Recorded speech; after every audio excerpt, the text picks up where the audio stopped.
Alright, so you just took a hearing test. You were probably in a soundproof room with headphones and you heard a wide variety of different beeping sounds at different volumes and at different pitches. And every time you heard one of those beeping sounds, you pressed a button or raised your hand to identify that you had heard it. So hearing screenings essentially exist to show someone's range of hearing or lack of. Basically, there to identify someone's hearing loss if it's there. So every time during that test that you raised your hand or pressed that button, you were helping identify or establish your threshold at that particular frequency. And in this case, a threshold is the softest sound you heard of that pitch or frequency. We're going to use pitch for the sake of it making sense.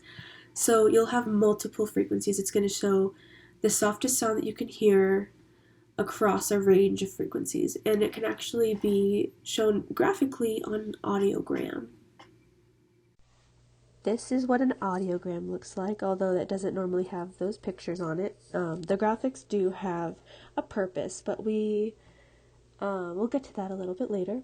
So first, before we even get to individual results, I just want to go over the basics of how to read an audiogram and what different things mean. And we're going to start with the y-axis, which is this side, the vertical part.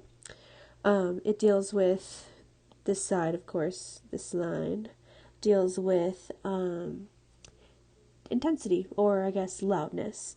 So if you start from the top and you work your way down, you're going from soft sounds up here and making your way, you get to louder sounds. So about, I guess, is it 70 dB right here? It's like a dog barking, and then you get a lawnmower, and then down here it's a drill. While up here, I think, oh yeah, it was literally like a dripping sink. So as you go down, you start from the top and you go down, you're getting to louder noises.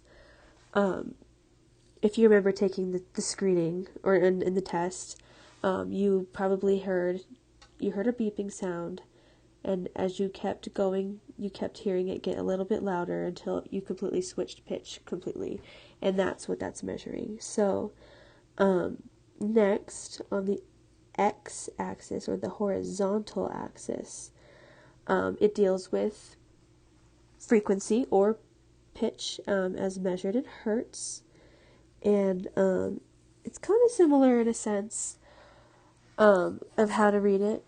So if you're going from left to right, you're going to start with those low pitch sounds, and as you make your way to the right, they're going to get higher and higher pitched. So by the time you get to 8,000 hertz, that's really high pitched. Think of it kind of like keys on a piano. And so with that, with you knowing that, the next thing I want to go over, since it's on here, is this shaded area right here that's kind of shaped like a banana. So this is really important because within this range is speech sounds. These are the frequencies and loudness needed to be able to perceive these speech sounds. And if your thresholds, say, are down here, that means you can't hear any of those. And if you can't hear those sounds, then you aren't able to hear a person speak to you, and you won't be able to respond very well. And that's obviously a very big problem. Or if you're a child with hearing loss, that's down here, that could be very detrimental for your child or your own language development and speech development. So, with that being said, let's talk about your results a little bit.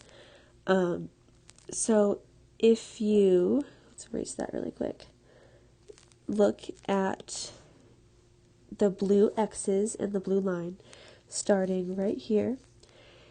That line, those X's, that blue line with the X's, represents the thresholds for your left ear. At 500, 1,000, 2,000, 4,000, 6,000, and 8,000 hertz. So, similarly, the red circles down here, that is representing the thresholds of your right ear in those same places. And they are a little different, but that's not super unusual. So it also appears that you clearly can comprehend hear all of the speech sounds pretty normally. The only area of concern is the fact that the normal hearing ranges for an adult are between 0 and 25 decibels. If you look at these higher frequencies,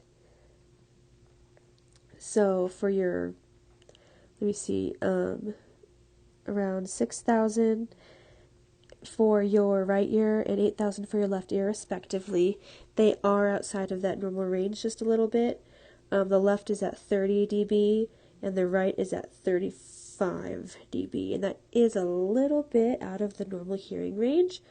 However, it's worth noting that you can still clearly, like we talked about, hear all of the speech sounds. That's great. You could clearly have a conversation with someone who's sitting with you. You're not severely, your life isn't really affected by this. However, that doesn't mean it doesn't pose some sort of problem. For example, you might be able to talk to someone next to you just fine, but if you're trying to talk to someone a little bit farther away, with maybe there's a fan going in the background or there's background music, you're going to have a harder time communicating, understanding, and therefore communicating with them. So you don't necessarily need like a hearing aid or anything, but it's definitely something to watch and maybe be aware of. And that way, if it, with time as you age or maybe just in general it gets worse, it's something that you can be aware of, and then we can deal with when the time comes. But I hope you learned a lot about the audiogram.